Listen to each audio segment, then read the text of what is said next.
Bonjour, je suis Guillaume Covin de l'UDPA et aujourd'hui donc j'assiste au CSE fonction centrale avec des sujets de réorganisation.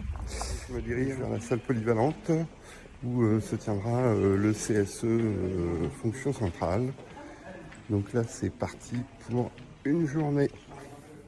Donc je sors du CSE fonction centrale.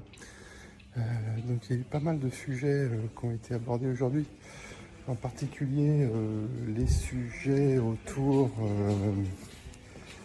des changements d'organisation.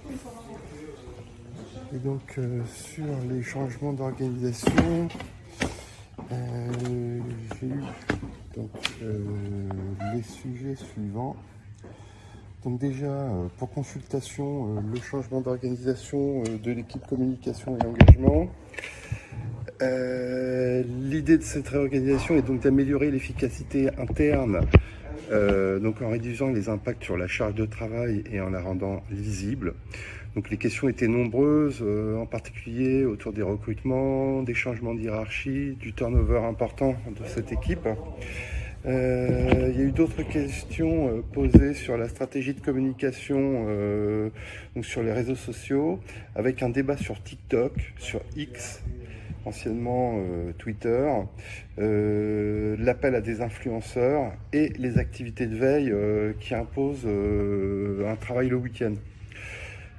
Donc on va devoir rendre un avis pour le mois prochain. Alors, autre sujet concernant l'aménagement d'organigramme de la formation. Donc, il y a la suppression d'un niveau hiérarchique sur 3 pôles. Donc, les pôles seront rattachés directement à la direction, donc en râteau. Tous les pôles seront plus lisibles en termes d'organisation. Et donc, on note l'ouverture d'un poste de manager pour le pôle transformation office et RSE. Ensuite, donc changement d'organisation à la DT2, en particulier un projet qui vise à rattacher la tribu distribution et marketing et le pôle distribution Aga et Courtage à la Digital Factory. Donc ça c'est pour information. Donc l'idée de ce changement, c'est de pareillement de rendre l'organisation plus lisible, de l'aligner avec la nouvelle direction, et en particulier concernant la distribution et le marketing qui permettront de compléter l'alignement digital AXA France. Donc a priori, il n'y a pas d'augmentation de charge. Il y a eu un ajustement d'organisation dans les équipes reporting et actuariat financier qui a été présenté.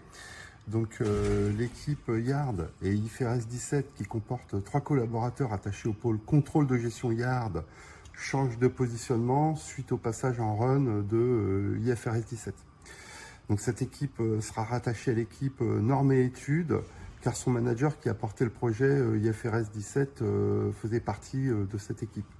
Donc l'équipe cible reste située à Marseille, donc sans changement de site, et elle est formée et accompagnée sur IFRS 17. Alors il y a également un autre changement d'organisation, donc là c'est la création d'une nouvelle équipe durabilité, donc avec une nouvelle activité qui consiste à produire le reporting extra-financier, dont les reports climat et diversité.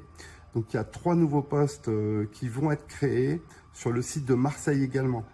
Donc cette nouvelle équipe travaillera en proximité avec la RSE et avec le groupe. Donc les postes sont en cours d'ouverture et le démarrage est prévu pour début d'année prochaine. Donc aussi autre sujet un peu chaud, on va dire quoi. Donc il faut savoir que suite au Pulse 2022 sur le département réclamation de la direction client d'AXA France, il a été demandé un point de situation parce que les résultats du Pulse 2022 ont été décevants. Et donc là aujourd'hui il y avait un point de situation et on a noté quand même une certaine tension à ce sujet. Donc selon la direction, en fait, les conditions de travail sont bonnes dans le département réclamation, alors que l'enquête menée par la commission sur la QVT et les RPS a montré exactement le contraire. en particulier une exposition importante à la charge cognitive qui est liée aux exigences émotionnelles et à une charge de travail importante. Donc il serait indispensable finalement de former et recruter pour réduire cette charge, mais la direction prétend que la charge de travail n'est pas si importante que cela, car elle est en baisse. Effectivement, en comptant le nombre de réclamations traitées, on a une baisse de 8%.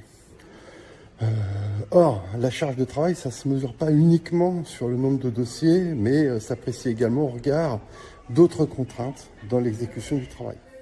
Voilà, c'est tout pour aujourd'hui. Donc le CSE fonction centrale du 27 septembre 2023 est terminé.